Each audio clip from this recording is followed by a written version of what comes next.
हे what's up guys, welcome back once again दोस्तों। आज की कहानी जो एक्सप्लेन करने जा रहे हैं वह असल में एक मेंटली डिसेबल आदमी की कहानी है, कैसे वह अपने पार्टनर को किडनैप कर लेता है। तो चलिए शुरू करते हैं।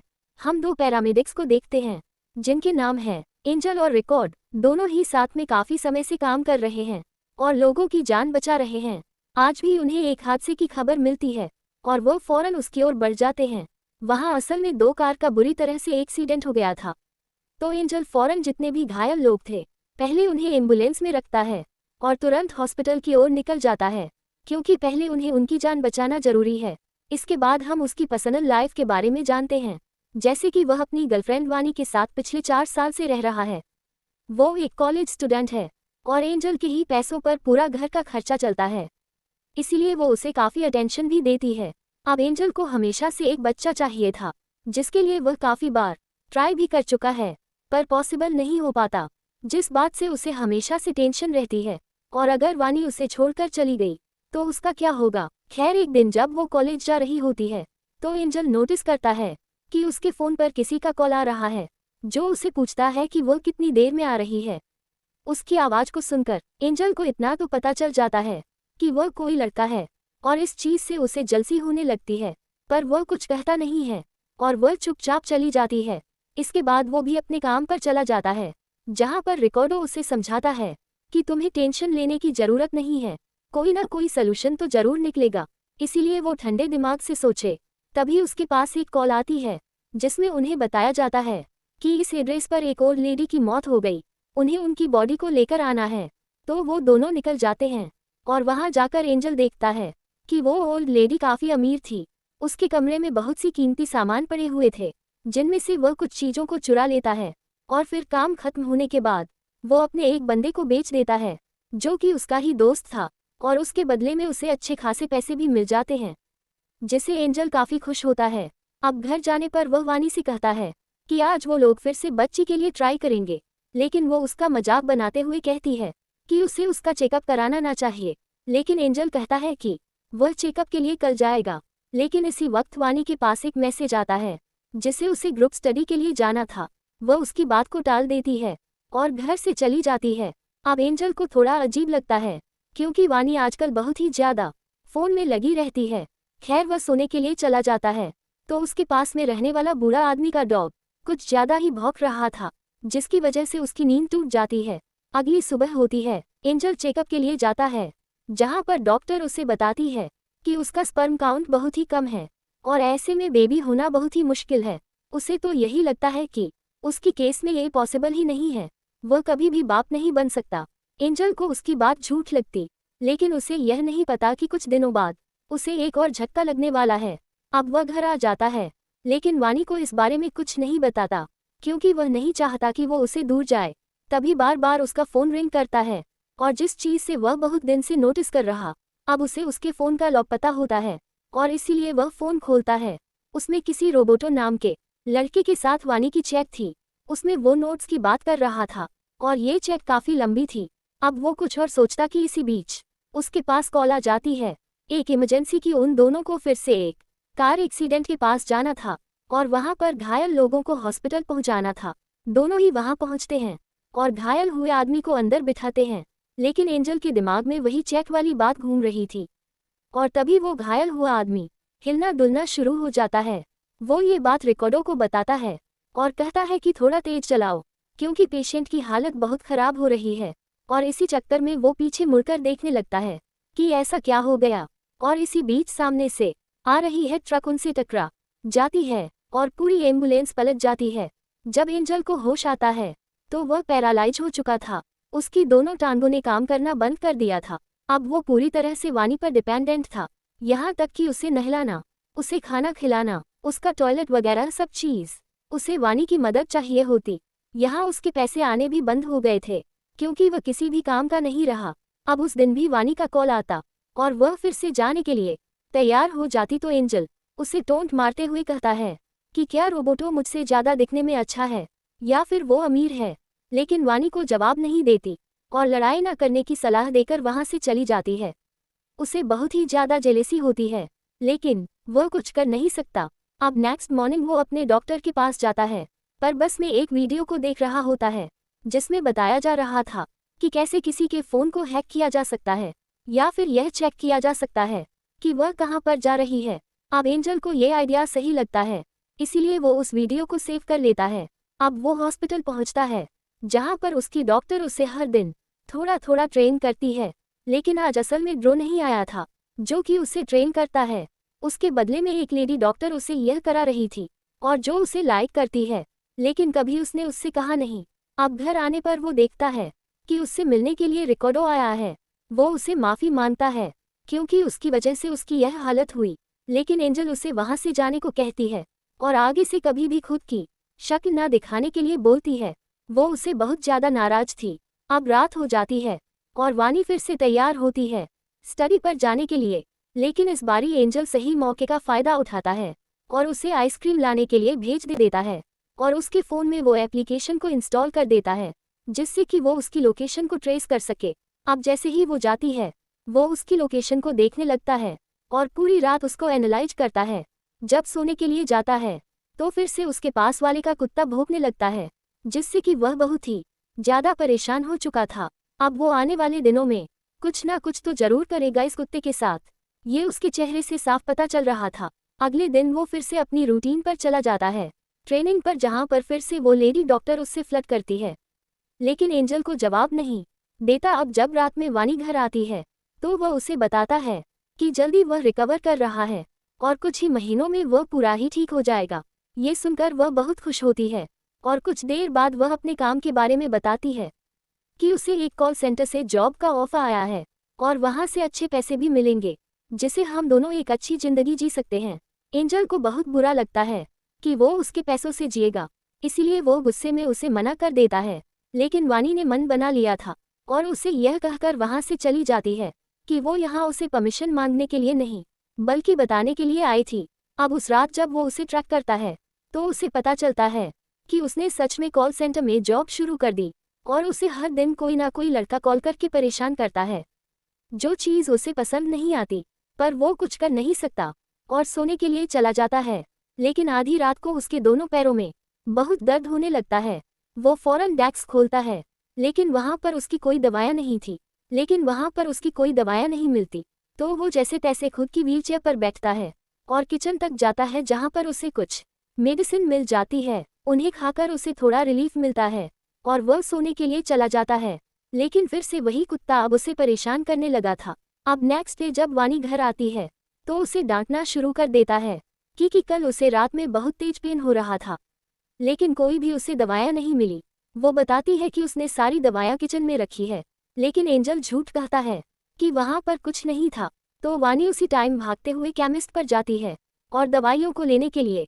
इधर एंजल एक प्लान बनाता है कि सबसे पहले वो उस कुत्ते से निपटेगा जो उसे वही पिछले 5-6 महीने से परेशान कर रहा है। अब वो एक मीट का टुकड़ा लेता है और उसके अंदर बहुत सारी दवाइयाँ मिला देता है, जो जाकर धीरे से उसी कुत्ते को खिला देता है। अब यहाँ पर हमें यह नहीं बताया जाता कि वह कुत्ता जिंदा है या फिर मर गया, लेकिन मेरे ख्याल से वो मर गया होगा। अब जब वानी काम से घर आती है तो देखती है कि उसने उसके लिए डिनर बनाया। ये देखकर उसे काफ़ी खुशी मिलती है और दोनों ही साथ में डिनर करते हैं, जहाँ पर एंजल उसे बताता है कि वो अब ठीक हो जाएगा, जिसके बाद वो लोग साथ में क्लिनिक में जाएंगे और फिर हमारा भी एक बेबी होगा, ये मेरा वादा है। उसकी ये बातों को सुनकर वानी कुछ खास खुश नजर नहीं आती। ऐसा लगता है कि जैसे कि वह कुछ छुपा रही हो। कुछ दिन ऐसे ही बीत जाते हैं।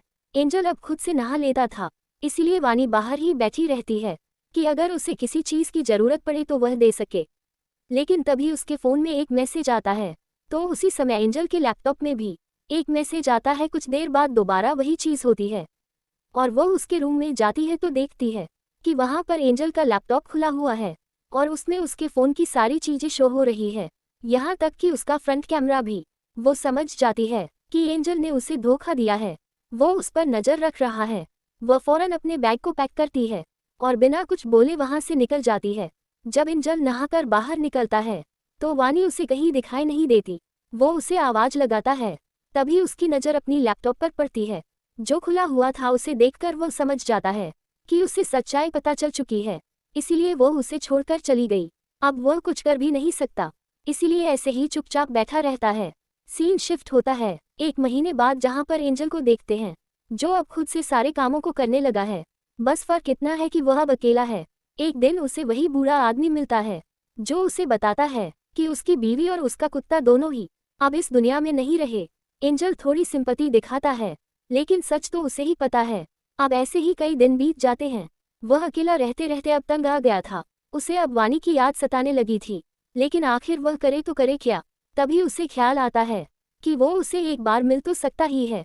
इसलिए वो उसके ऑफिस एड्रेस को ढूंढता है जहां पर वह काम करती है, और फिर एक रात वो धीरे से उसके ऑफिस के बाहर जाकर खड़ा हो जाता है। उस पर नजर रखने लगता है कि आखिर वह कौन है जिससे वो इतना बात किया करती थी।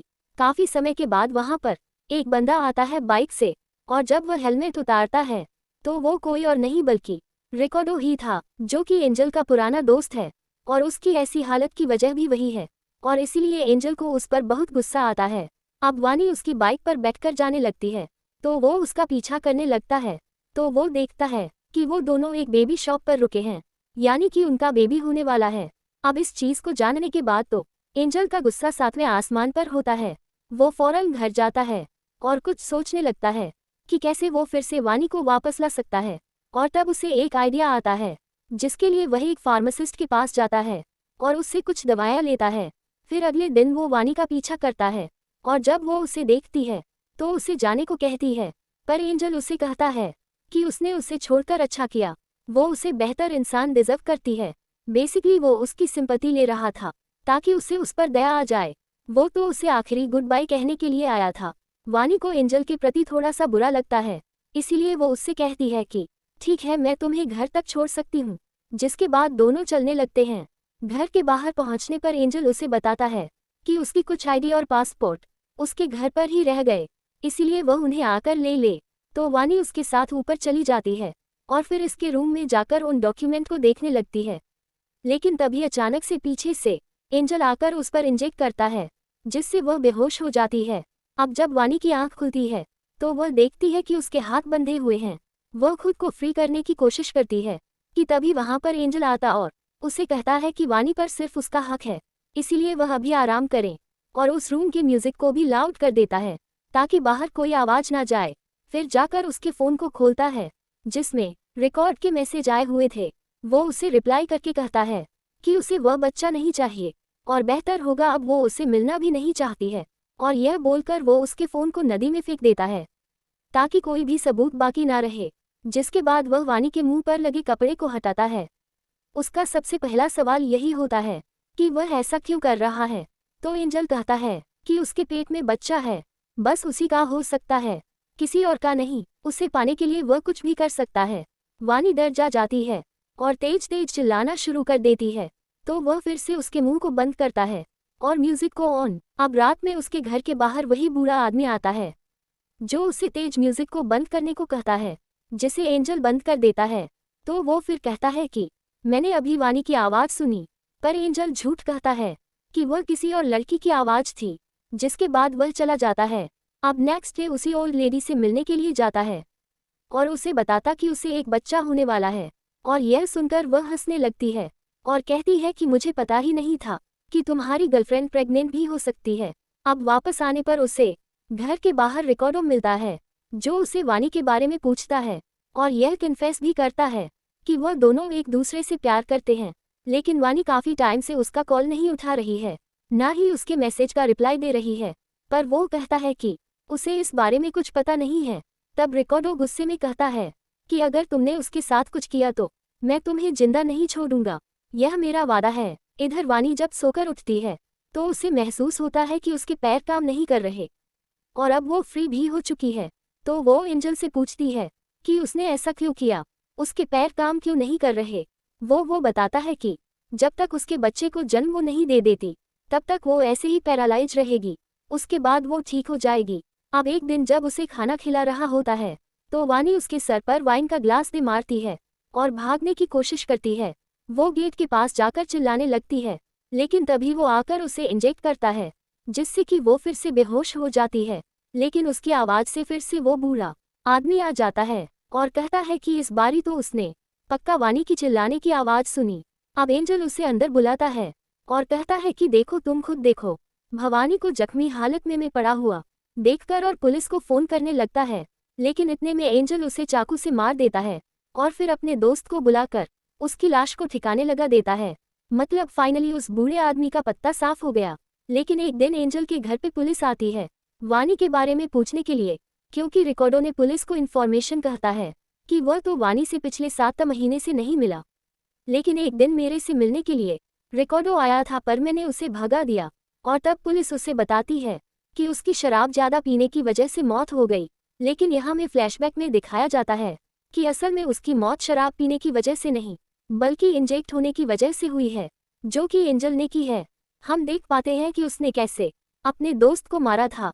अब पुलिस वहां से चली जाती है, जिसके बाद वो वानी से मिलने के लिए जाता है। वो कहती है कि उसे घूमने के लिए जाना है, अगर वह ऐसे ही पूरा दिन उसके और उसके बच्चे को बेड पर रखेगा तो उनकी तबीयत खराब हो जाएगी। एंजल कहता है कि जरूर हम घूमने के लिए जाएंगे, अब हमारे बीच में कोई नहीं आएगा। जैसे ही वह ये लाइन बोलता है वानी समझ जाती है कि उसने रिकार्डो का खेल खत्म कर दिया, इसीलिए वानी को अब दिमागी तौर पर काम लेना होगा। उससे प्यार से बात करना शुरू कर देती है और ऐसे ही कई दिन बीत जाते हैं। एंजल को भी लगने लगा था कि वानी अब उसकी हो गई है, इसीलिए एक दिन वो उसके कहने पर नीचे से आइसक्रीम लेने के लिए जाता है और इसी का वानी फायदा उठा लेती है। वो एक चाकू लेती है और उसकी मदद से गेट को खोलती है। वो भागने लगती है, लेकिन इतने में वहां पर लिफ्ट से एंजल आ जाता है और उसे देख लेता है। वो उसे पकड़ने की कोशिश करता है, लेकिन वानी रेंगती हुए आगे बढ़ रही थी और सीढ़ियों के बहुत करीब पहुंच जाती है कि तभी एंजल आकर उसके मुंह पकड़ लेता है। तो वो उस चाकू से उस पर वार करती है, जिससे कि वह सीधा नीचे जाकर गिर जाता है। अब तक कहानी 2 महीने बाद दिखाई जाती है, जहां पर हम एंजल को देखते हैं जो कि अब पूरी तरह से पैरालाइज हो चुका है। उस दिन गिरने के बाद से उसकी हालत खराब हो गई है। तभी वहां पर वानी आती है जो उससे कहती है कि तुमने मुझसे मेरी जिंदगी छीनी, अब मैं तुम्हें हर दिन तुम्हारी जिंदगी छीनगी। वो उसे लेकर अपने घर चली जाती है और अब वो उसके साथ वही करेगी जो उसने उसके साथ किया था और इसी के साथ ये कहानी यही खत्म हो जाती है। वेल, आपको कहानी कैसी लगी नीचे कमेंट करके जरूर बताएगा। मिलते हैं अगली वीडियो में। Thanks for watching.